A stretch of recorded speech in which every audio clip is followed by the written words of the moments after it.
अखिल भूमंडलीय सर्व शिरोमणि मुनि समाज के संस्थापक आदि मुनीश्वर योगेश्वर सदगुरुदेव शिव मुनि महाराज की जय। उपस्थित मुनि वृंद, साधु सज्जन वृंद, संत वृंद, साधक वृंद, आध्यात्म ज्ञान के जिज्ञासुओं और प्रेमियों, सभी श्रोता वृंद, आप सबको मेरा कोटिशः नमन, सप्रेम जय जीव। तो आध्यात्मिक चर्चा चल रही है और हम लोग सदगुरुदेव शिव मुनि महाराज रचित ग्रंथ निरोग होने का अद्भुत उपाय पर चर्चा कर रहे हैं। अध्याय 14 पर चर्चा हो रही है। चिकित्सा से रोग में वृद्धि लिखे हैं गुरुदेव। कल इस पर चर्चा हुई थी, आज आगे पढ़ते हैं, है ना। अपने पहले के लेखों में हमने यह सिद्ध कर दिया है कि प्रकृति के उस प्रबंध को लोग भ्रमवश रोग समझते हैं, जो समय समय पर सफाई के लिए हुआ करता है। वेदों का यह कहना है कि शरीरम रोग मंदिरम, है ना। शरीरम व्याधि मंदिरम या रोग मंदिरम, यह रोग मंदिरम लिखे हैं, कहीं कहीं व्याधि मंदिरम भी है, यानी शरीरम व्याधि मंदिरम रोग मंदिरम वो लोग कहते हैं। कौन? वैद्य लोग।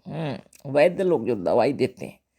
शरीर रोग का घर है, बिल्कुल असत्य और भ्रमपूर्ण है, क्योंकि शरीर रोग का घर नहीं है। शरीरम शिव मंदिरम, शरीर शिव का मंदिर है। इसमें का रहने वाला स्वरूप और स्वभाव से ही आनंदमय और सुख का भंडार है। सदगुरुदेव शिव मुनि महाराज की जय। तो गुरुदेव क्या कह रहे हैं? अपने पहले के लेखों में हमने यह सिद्ध कर दिया है कि प्रकृति के उस प्रबंध को लोग भ्रमवश रोग समझते हैं, यानी हमारे शरीर के अंदर प्रकृति से ही ऐसे प्रबंध होते हैं जिससे हमारा शरीर बराबर साफ सुथरा होता रहे और बीमारी भी ना रहे, है ना। लेकिन उसी को हम लोग रोग समझ लेते हैं, है ना। जैसे संसार में आंधी तूफान बाढ़ भूकंप अनेक प्रकार की बातें होते रहती हैं, है ना। बाहरी संसार की शुद्धता के लिए, है ना, तो उसमें तो हम लोग चपेट में आ ही जाते हैं, वो अलग बात है। लेकिन शरीर के अंदर हमारे भीतर जो नियम है प्रकृति का, शरीर की शुद्धता के लिए, शरीर की सफाई के लिए होता है।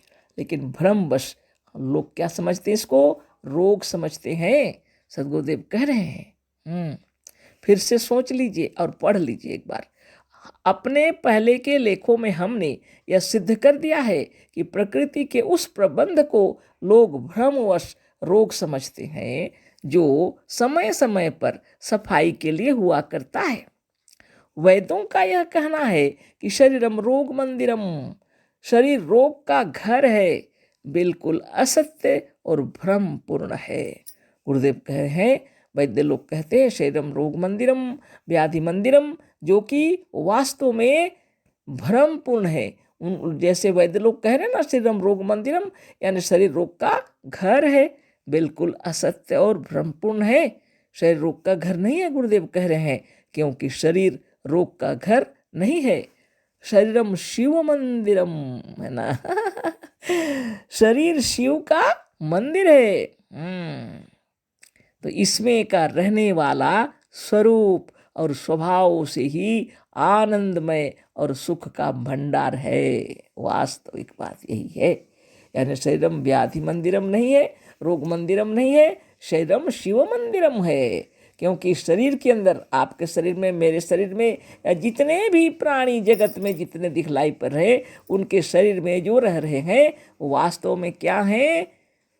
क्योंकि इसमें का रहने वाला स्वरूप और स्वभाव से ही आनंदमय और सुख का भंडार है ना। प्रत्येक प्राणी स्वरूप से ही आनंदमय और सुख का भंडार है वाकई में। आगे गुरुदेव क्या लिखा है? आयुर्वेद के अनुसार शारीरिक रोगों के 3 ही विभाग हो सकते हैं। आयुर्वेद के अनुसार शरीर के जो विभाग के हिसाब से, है ना, आयुर्वेद के अनुसार शारीरिक रोगों के विभाग, रोग का जो विभाग किया जाएगा तो 3 ही प्रकार के आते हैं आयुर्वेद के हिसाब से। जैसे वात, पित्त और कफ। आयुर्वेद बराबर यही बतलाते रहते हैं कि शरीर के जो कफ पित्त और वात हैं, इन्हीं का इलाज करते हैं लोग। यदि सब ज़्यादा हो जाता है तो शरीर में पीड़ा होती है ना, उसका समाधान करते रहते हैं। आप अगर योग साधन करेंगे तो वात की पित्त और कफ बराबर समान रहेंगे, प्रणव से भी समान रहते हैं। तो इस तरह की बात है, वो आप योग साधन करेंगे और करने वाले को मालूम ही है ना। तो यहाँ सदगुरुदेव जो लिखे उसको पढ़ रहे हैं। आयुर्वेद उन्हीं का कहा हुआ, उन्हीं की बताई हुई, उन्हीं की बातों को हम बता रहे हैं, चाहे किताब पढ़ के बताएं या बिना किताब पढ़ के बताएं, कोई बात नहीं है। लेकिन किताब पढ़ रहे हैं जब, तो उसी को बताना पड़ेगा, है ना। आयुर्वेद के अनुसार शारीरिक रोगों के 3 ही विभाग हो सकते हैं, जैसे वात पित्त और कफ। वात पित्त कफ यह तीनों रोग नहीं है। गुरुदेव इसको समझा रहे हैं कि वात पित्त कफ यह तीनों रोग नहीं है वाकई में। सजीव शरीर में इनका रहना आवश्यक है। तो वात पित्त और कफ का इलाज आयुर्वेद में होता है ज़्यादा हो जाने पर। लेकिन गुरुदेव कह रहे हैं वात पित्त और कफ कोई रोग नहीं है, ये तीनों रोग नहीं है। सजीव शरीर में, जीवित शरीर में इनका रहना आवश्यक है। इसको भी सोच लीजिए। इनमें से एक भी जिस शरीर में ना रहे उस शरीर का जीवित रहना असंभव है। ये तीनों में से अगर एक भी अगर ना रहे तो शरीर का जीवित रहना असंभव है। किसी भी वैद्य से पूछो, वह यही कहेगा कि पित्त ना रहे तो भोजन का पचना ही असंभव है। किसी भी वैद्य से आप पूछ लीजिए, वह यही कहेगा कि पित्त ना रहे तो भोजन का पचना असंभव है। वात ना रहे तो शरीर के तमाम कलपुर्जे अपना अपना काम छोड़ देंगे, और वात ना रहे तो शरीर के तमाम सारे कलपुर्जे अपना अपना काम छोड़ देंगे। वात तब नहीं रहेगा जब श्वास ही नहीं रहेगी। जब तक श्वास चलते रहेगा वात रहेगा, पित्त रहेगा, कफ भी रहेगा। गुरुदेव का कहना है जीवित शरीर का यह नियम है, उसमें यही रहते हैं शरीर को चलाने के लिए, और हम लोग उसको बीमारी समझ के मरे जा रहे हैं सोच सोच के। और गुरुदेव बता रहे हैं क्या, वात तब नहीं रहेगा जब श्वास ही नहीं रहेगा। लीजिए अब आप क्या करेंगे, वात हटाने के लिए 50 प्रकार के औषधि खाते रहते, फिर भी बीमारी घटती नहीं, बढ़ती ही जाती है। अब योगाभ्यास कीजिए, शुद्ध हो जाएगा, निर्मल निरामय, है ना। लोग सोचेंगे, विचार करेंगे, ये बेकार की बातें हैं कहते, कह के करने से क्या, करके देखिए, योगाभ्यास करके देखिए। बात कहते हैं वायु को, है ना। जब श्वास ही नहीं चलेगा तो बात खत्म। जीवित शरीर में वात पित्त कफ रहेंगे ही रहेंगे, गुरुदेव कह रहे हैं, है ना। पित्त शरीर में गर्मी उत्पन्न करने वाली वस्तु है, इसलिए अग्नि स्वरूप है। गुरुदेव कह रहे हैं वात कहते हैं वायु को, और पित्त जो है शरीर में गर्मी उत्पन्न करने वाली वस्तु है, इसलिए अग्नि स्वरूप है। कफ जल का विकार है, कफ जो है जल का ही विकार है। अब आगे फिर लिख रहे हैं, यूनानी हिकमत के जानने वाले हकीम लोग वात पित्त और कफ के सिवा रोग के कारणों में एक और वस्तु को जोड़ते हैं, इसका नाम रक्त यानी खून है। अब ये थोड़ा ज़्यादा उन्नति कर गए हैं लोग, यूनानी हिकमत वाले, यूनान के आयुर्वेद वाले जो हैं, यूनान के औषधि वाले जो हैं, यूनानी लोग जो हैं, उन लोग क्या करते हैं, कफ पित्त और वात के साथ और एक जोड़ देते हैं, खून, जिसको रक्त कहते हैं। हमारे भारत के लिए ये सब बात, तो कफ पित्त वात का इलाज में ही सब ठीक हो जाता है। खून भी जल के साथ में, विकार के साथ में सब रहता है, कफ पित्त सब, है ना।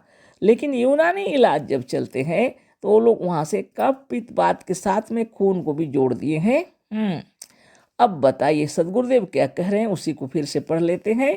यूनानी हिकमत के जानने वाले हकीम लोग वात पित्त और कफ के सिवा रोग के कारणों में एक और वस्तु को जोड़ते हैं, इसका नाम रक्त यानी खून है। इस रक्त का भी रहना आवश्यक है। रक्त का रहना भी आवश्यक है जीवित शरीर में। बताइए, खून कोई रोग नहीं है, तो खून कोई रोग थोड़ी है। रहना जरूरी है, गुरुदेव कह रहे हैं। हाँ, बिना खून के कोई प्राणी एक क्षण भी जीवित नहीं रह सकता, है ना। बिना खून के कोई भी प्राणी एक क्षण भी जीवित नहीं रह सकता। तो वात पित्त और कफ को यदि साधारण भाषा में कहा जाए तो इसे सर्दी गर्मी और वायु कहेंगे। कफ पित्त और वात को यदि साधारण भाषा में कहा जाए तो गुरुदेव कहते हैं इसको सर्दी गर्मी और वायु कहेंगे। पर यदि तत्वों के रूप में कहेंगे तो वात पित्त और कफ का नाम रखा जाए तो इन्हें वायु अग्नि और जल कहेंगे, है ना। बात यही है। अब देखिए, अगर इसको अगर आगे और तरीके से कहा जाए तत्वों के रूप में, ये साधारण भाषा में इसको सर्दी गर्मी और वायु कहेंगे। पर यदि तत्वों के रूप में वात पित्त और कफ का नाम रखा जाए तो इन्हें वायु अग्नि और जल कहेंगे। वात का मतलब है वायु, पित्त का मतलब है अग्नि, कफ का मतलब है जल। जल का ही विकार होता है और हम लोग का यहाँ तो खून भी उसी के अंदर में आ जाते हैं। तो कफ पित्त और वात का इलाज आयुर्वेद के अंदर आता है। तो कल आगे वाले पैराग्राफ में फिर पढ़ेंगे। आज के इतना ही। अशेष धन्यवाद। कोटिशः नमन। सप्रेम जय जीव। सद्गुरुदेव शिव मुनि महाराज की जय।